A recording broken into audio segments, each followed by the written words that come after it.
네, 우리가 지난 2주 동안 예배에 대한 말씀을 좀 함께 나누었습니다. 그러면서 제가 이런 말씀을 좀 드렸죠.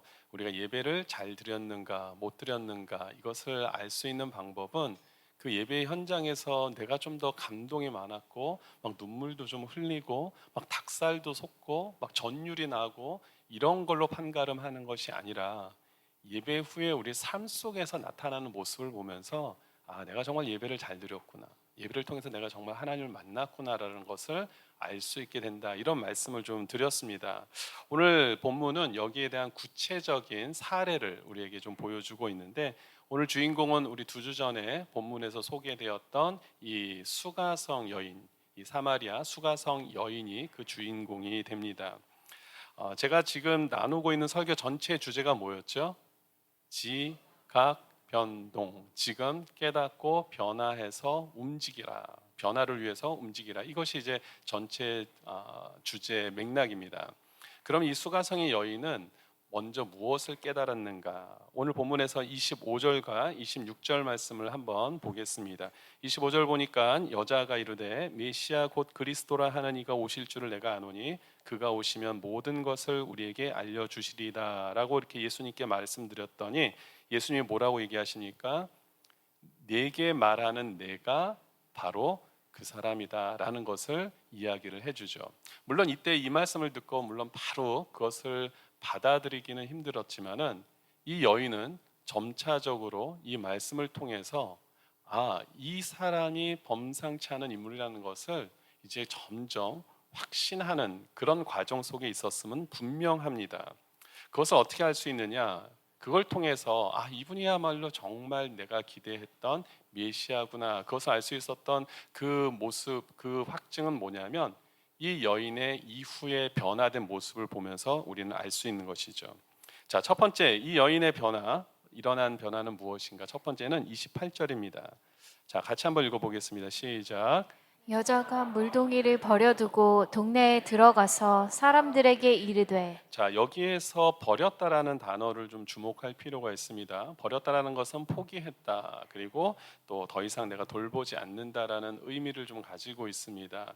그런데 이것은 그냥 의지적으로 내가 그냥 이것을 버려야지라고 해서 버리는 것이 아니라 여기에 대한 내가 가치를 갖지 않기 때문에 가치를 인정하지 않기 때문에 그냥 너무나 그걸 버리는 게 당연한 거죠. 우리 종종 어떤 거 버려놓고 다시 쓰레기통 뒤지는 분들 계시죠. 내가 이거 왜 버렸지? 아우 큰일 날 뻔했다. 어제 버려놓고 오늘 아침에 이걸 보면서 내가 이걸 왜 버렸어? 막 하는 분들 가끔 계시죠. 그렇게 후회할 만한 것을 버리는 것이 아니라 이제 더 이상 이것에 대한 가치를 인정하지 않는 거예요. 내가 왜 지금까지 이런 것에 목매였어? 내가 왜 이거 별것도 아닌 거 가지고 내가 왜 이렇게 진짜 인생을 걸었어 라고 생각할 정도로 가치를 인정하지 않게 되었다라는 의미를 가지고 있습니다. 그런데 무엇을 버립니까? 이 여인이 물동이를 버렸다고요. 당시 물동이는 우물가에 가서 물을 길러내고 그것을 마시고 퍼고 하는 일에 가장 필요한 도구가 되죠. 그러니까 너무나 중요한 도구입니다. 그 도구를 버렸다는 얘기는 어떤 의미를 가지고 있겠습니까? 그녀의 인생 가운데 더 중요한 것을 찾았다라는 것을 의미하죠. 예수님과의 대화를 통해서 바로 그것을 알아낸 겁니다. 이전까지는 자신의 육신의 목마름을 채우는 그런 삶을 살아가는 것이 너무나 중요하다고 여겼던 그 인생 가운데 이젠 영원히 목마르지 않을 수 있는 영원한 생수를 주시는 분을 만났다라는 것에 대해서 그 여인은 너무나 기뻐했고 그것을 통해서 감사하는 삶을 살기 시작했다는 것을 우리에게 보여주는 부분이 됩니다. 제가 사진을 한 장 준비했는데 잠깐 아직 보여주시기 전에 이미 보여줬어요. 예, 굉장히 우리 한 집사님이 빠르세요. 네, 아직 안 본 걸로 하시고. 예, 이제 보통 성화들이 많잖아요. 어떤 성경 구절의 말씀을 중심으로 해서 이제 그림 그리시는 분들이 이제 그림들을 자주 그리시는데 제가 이제 우물가의 여인 이 성화가 뭐가 있을까 이렇게 한번 찾아봤더니 다양한 성화들이 있습니다. 근데 이 그림을 그린 인물에 대해서 사실은 좀 정확하지가 않아서 제가 누구라고 좀 표현하기는 어렵습니다. 뭐 렘브란트라는 분도 계시긴 하는데 그렇지 않은 것 같기도 하고, 왜냐하면 그분이 그린 또 다른 우물가의 여인이 있어서 누구인지는 정확하진 않지만 제가 그림을 하나 보여드리려고 하는데, 여러분 한번 여러분들이 만약에 그림을 그리시는 분이라고 생각하시고 이 성화를 그리기 위해서 여러분들 구도를 어떻게 잡으면 좋을까요? 누가 가장 여러분들은 초점을 좀 맞춰서 그렸으면 좋겠습니까? 1번 예수 그리스도, 2번 이 수가성 여인, 3번 우물, 4번 저기 멀리서부터 그 음식을 이제 뭐 준비해갖고 오는 제자들. 여러분들은 어떤 대상을 1, 2, 3, 4번 중에서 어떤 대상을 가장 좀 포커스해서 그리시길 원하십니까? 자, 1번 한번 손 들어보세요. 뭐 이거는 맞아도 상이 없고 틀려도 창피하지 않은 거고 정답은 없습니다. 자, 1번. 예, 1번 몇 분? 예수 그리스도. 예, 몇 분 계시고. 2번 수가성 여인. 예, 수가성 여인이 훨씬 많으시네요. 3번 우물. 네, 몇 분 또 계시고. 4번 뭐였죠? 제자들. 예, 제자들. 4번은 아무도 없으세요. 예, 아무도 없어요. 왠지 손을 들면 좀 창피할 것 같은 느낌. 예. 대체적으로 제가 보니까 수가성 여인이 제일 많으신 것 같고, 그 다음에 뭐 예수님과 우물가 뭐 이렇게 좀 나눠지신 것 같은데, 사진을 한번 보여드릴게요. 사진을 보면 뭐가 제일 크게 나옵니까? 우물가가 제일 크게 나오죠. 다른 모든 성화가 이렇게 그리진 않았습니다. 근데 이 성화를 보니까 우물가가 차지하는 비중이 굉장히 큽니다. 한 3분의 2 정도가 우물이죠, 그렇죠? 그리고 예수님은 한쪽 구석에 계세요. 그 가운데 오히려 수가성 여인이 있는 것을 보게 됩니다. 이 그림을 보면서 이 화가는 아마도 이 여인이 예수님을 만나서 이분이 정말 메시아구나, 나의 인생 가운데 정말 모든 것들을 해결해 줄 수 있구나라는 그 사실을 알기 전의 느낌을 표현한 것이 아닐까, 제 나름대로 그렇게 한번 추측을 해봅니다. 그러니까 이전까지 이 여인에게 있어서 우물이라는 그 개념은 이 여인에게는 없어서는 안 되는 너무나 중요한 것이죠. 그리고 거기서 우물을 퍼서 올리는 물동이도 너무나 귀한 것이라고 느껴졌겠죠. 하지만 예수님을 만나고 나니까 이 우물가가 중요하지 않은 거예요. 여지껏은 이 우물가의 중요도를 너무나 귀하게 여겨서 이거 아니면 안 된다고 생각했던 이 여인에게 변화가 일어난 거죠. 여러분 이해가 되셨습니까? 지금 이 여인이 변화가 됐어요. 이전까지 중요하다라고 여겼던 그것이 이것이 중요한 게 아니었구나. 정말 나에게 중요한 것은 예수 그리스도구나라는 것으로 바뀌었다라는 겁니다. 여러분 잠수 좋아하세요? 잠수? 뭐 스쿠버 다이빙 좋아하십니까? 스쿠버 다이빙 하시는 분들에게 있어서 중요한 도구가 있다면 뭐가 있을까요? 산소통이 중요하겠죠. 산소통을 들고 차고 메고 꽂고 해서 깊이 내려가지 않겠습니까? 산소통은 없으면 안 되는 거예요. 그런데 그 사람이 잠수부가 이제 물 밖으로 나왔어요. 그러면서 걸어 다니면서도 산소통을 메고 다닐까요? 아니 뭐라고 대답을 좀 해보세요. 너무 어려운 질문이죠. 아까 1, 2, 3, 4번 객관식으로 여쭤봤어야 되는데, 예. 산소통을 계속 들고 다니겠습니까? 메고 다니겠습니까? 이거 뭐 꽂고 다니겠습니까? 안 하잖아요. 네, 화는 내지 마시고. 예. 그렇게는 안 할 거 아닙니까? 왜요? 필요 없다는 걸 아니까. 그렇죠?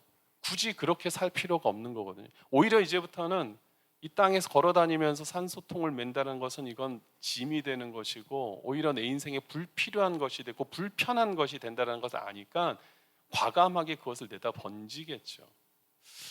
만약에 제가 여러분 설교를 하면서 지금 막 뒤에 산소통을 메고 있고 막 이렇게 호흡하는 걸 하면서 여러분 지금 이렇게 전하면은 여러분 저를 어떻게 생각하시겠습니까? 목사님이 더위 먹었구나. 예, 코비드가 걸려서 굉장히 이상한 조짐이 보이구나 하시지 않겠습니까? 그렇게 사는 인생은 없겠죠. 왜요? 그게 필요하지 않다는 걸 아니까. 필요할 때가 있었는데 나와 보니까 이게 필요하지 않은 거니까. 우리가 세상에 살면서 필요한 부분들이 분명히 있습니다. 우리가 먹고 사는 데 있어서 필요한 부분들이 있어요. 그런데 주님이 그걸 모른다고 얘기하지 않으시더라고요. 그 모든 것들이 필요한 것을 다 내가 안다. 그런데 먼저 그의 나라와 의를 구하라는 겁니다. 그것이 우리에게 필요 없다라고 말씀하지 않으세요. 그것이 필요한 줄을 주님이 아세요. 내가 다 알아. 그런데 먼저 그의 나라와 의를 구하면 이 모든 것을 너에게 더하시리라. 아멘. 이 여인이 그것을 알았어요. 이전에는 우물가에 매달려 살았던 그 인생이었는데 이거보다 더 중요한 게 있구나. 그것을 깨닫는 순간 물동이를 던져버리는 겁니다. 질문 하나 드리겠습니다. 여러분들의 물동이는 무엇입니까? 정말 지금도 아직도 잠수부가 물 밖으로 나왔음에도 불구하고 계속 지금 산소통을 지금 메고 있는 것은 무엇입니까? 여러분, 그것을 이미 버리신 분들이라면 너무나 할렐루야 감사한 일인데, 아직도 물동이를 쥐고 있고 산소통을 메고 계신 분들이 계신다면 오늘 말씀을 통해서 정말 하나님의 특별한 인도하심이 있게 되기를 주님 이름으로 축원드립니다. 이 여인은 바로 이런 부분에서 버렸습니다. 바뀌었습니다. 성경에 보면은 예수님을 만나고 예수님을 인격적으로 만난 이후에 많은 부분에서 변화된 많은 것들을 내려놓는 삶을 시작한 일들을 우리에게 많이 소개하고 있죠. 특별히 예수님께서 제자들을 부르시는 장면을 보면은 그런 장면들을 우리에게 자주 소개하고 있습니다. 마태복음 4장 20절과 22절을 보면은 20절을 보니까 그들이 곧 그물을 버려두고 예수를 따르니라. 바로 베드로와 안드레를 부르는 장면이었고, 22절은 야고보와 요한을 부르는 장면에서 그들이 곧 배와 아버지를 버려두고 예수를 따르느니라. 버리는 부분들이 필요해요. 우리가 예수를 믿는다고 하면서도 여전히 버리지 못한다고 하는 것은 사실 말이 되지 않는다라는 겁니다. 예수님을 정말 믿고 예수님을 따르려면 우리에겐 반드시 버려야 되는 그런 시간들이 필요한 줄 믿습니다.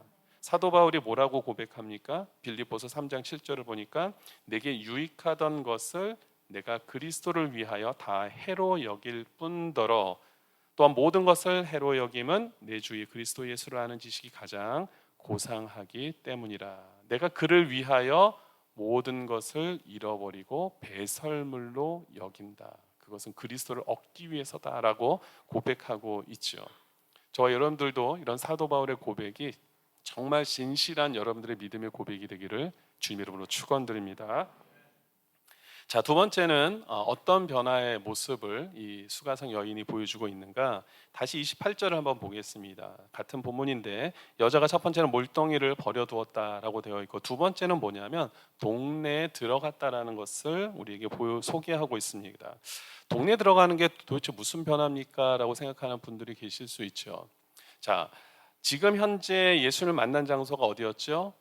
우물가였습니다. 여러분, 당시 우물가의 역할은 단순히 목마름을 채워주는 물만 길러오는 장소가 아니라 당시의 사람들에게는 굉장히 커뮤니케이션을 할 수 있는 공간이 됐습니다. 우리 한국도 그러잖아요. 예전에 보면 복덕방 같은데 앞에 우리 동네 어르신들이 모여서 담소 나누고 뭐 장기 두시고 뭐 그냥 이런저런 도란도란 얘기 나누시는 장소가 있었잖아요.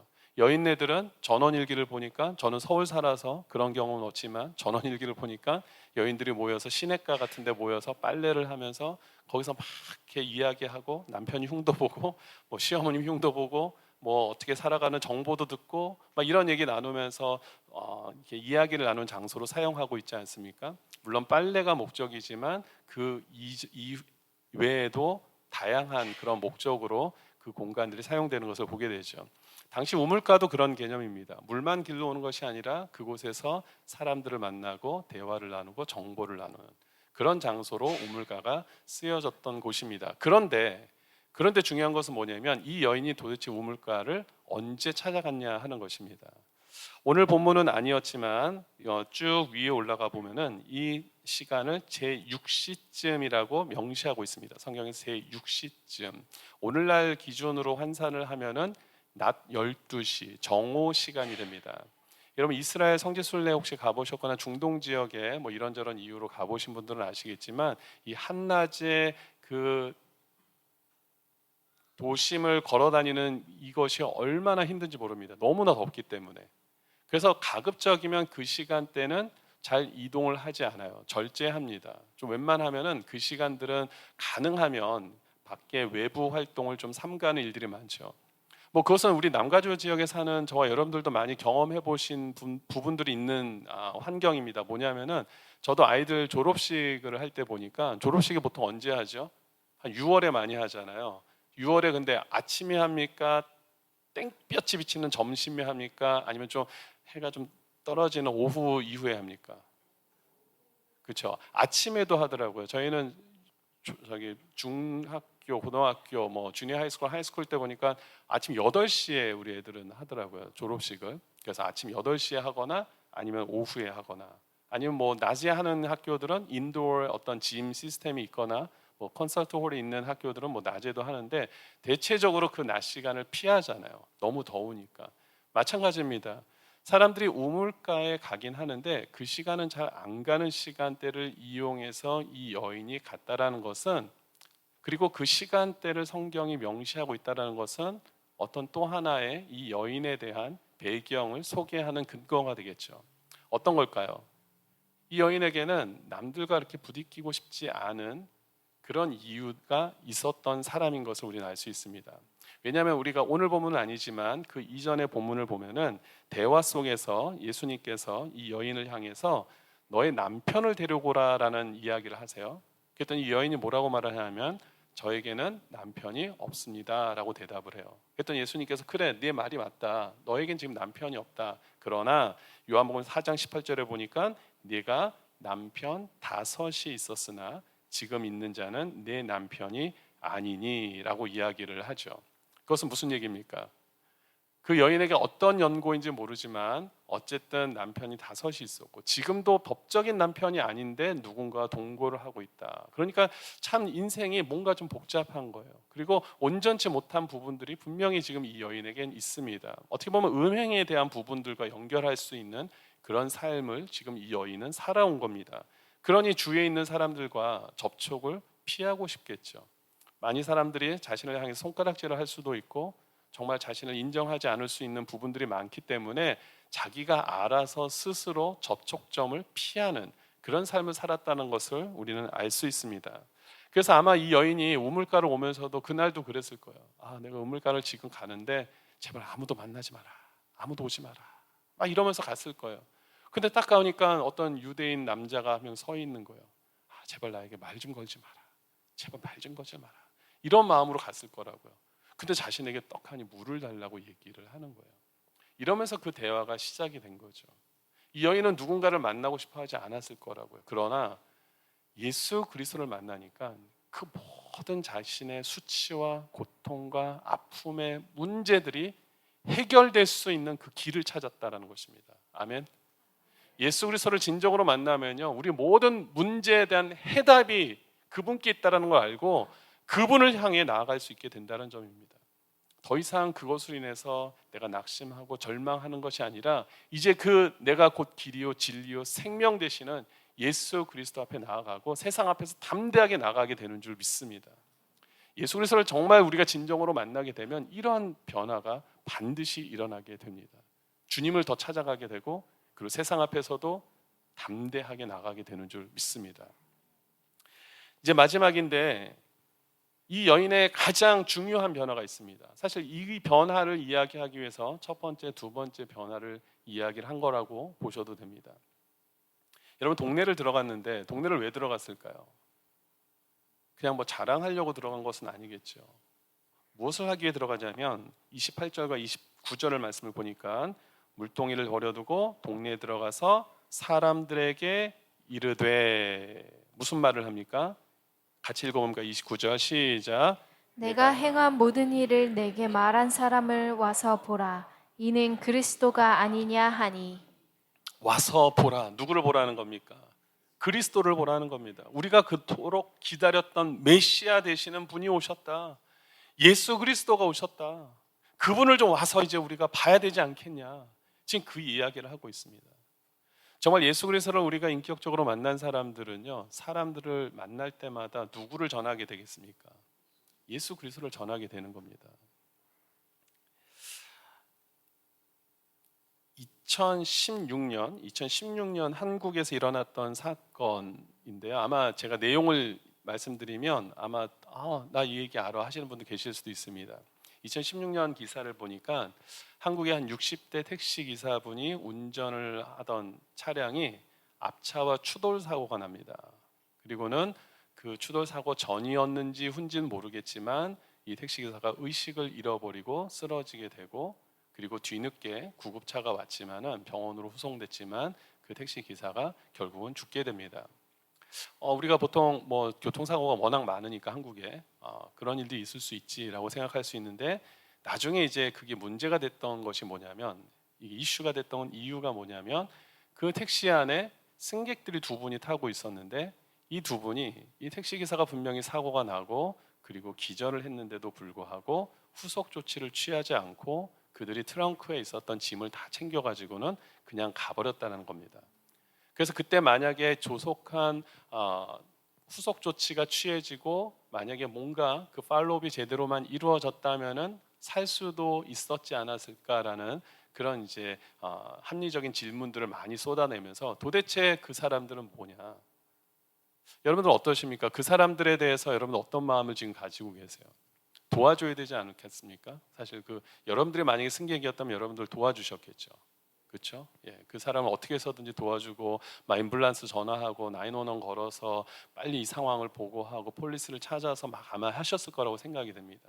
근데 그 사람이 그대로 그렇게 하지 않았어요. 그래서 나중에 이 사람들이 인터뷰를 하는 거예요. 이 사람 어떻게 수소문 해가지고 연결이 됐나 봐요. 그래서 왜 당신은 그때 그 사람 운전기사를 도와주지 않고 당신들은 그냥 가버렸습니까? 했더니 자신들이 골프 여행이 계획이 돼 있었대요. 근데 비행기 표가 이제 시간이 다 돼가지고 이거를 놓치면은 비행기를 못 타고 골프 여행을 못 하니까, 그래서 그냥 트렁크에서 골프 방아쇠를 빼고 짐을 챙겨서 그냥 공항으로 다른 택시를 타고 갔다는 겁니다. 그래서 그것 때문에 막 한참 한국에 이슈가 좀 됐었습니다. 어떻게 인간이 그럴 수가 있느냐. 골프도 물론 중요하고 개인적인 일들도 중요하지만 그 상황에서 어떻게 아무런 후속 조치를 취하지도 않고, 정말 그때 그러면 차라리 빨리 911이 올 때까지만이라도 빨리 전화를 해서 해야 되는 건 아니냐, 뭐 이런 얘기들이 막 질타가 막 쏟아져 났습니다. 여러분, 아까 이 소식을 들을 때 여러분들도 막 가슴이 아파했잖아요. 어떻게 그럴 수가 있느냐. 그런데 여러분, 이제 이것을 영적인 세계로 한번 돌이켜 볼게요. 주님을 몰라서 지금 죽어가는 영혼들이 있습니다. 여러분, 그분들을 보면서 여러분들은 지금 어떻게 하고 계십니까? 우리 눈에 죽어가는 모습이 보이지 않고 있을 뿐이지, 주님을 모르는 사람들은 지금 영적으로 완전히 멸망의 세계로 나아가고 있습니다.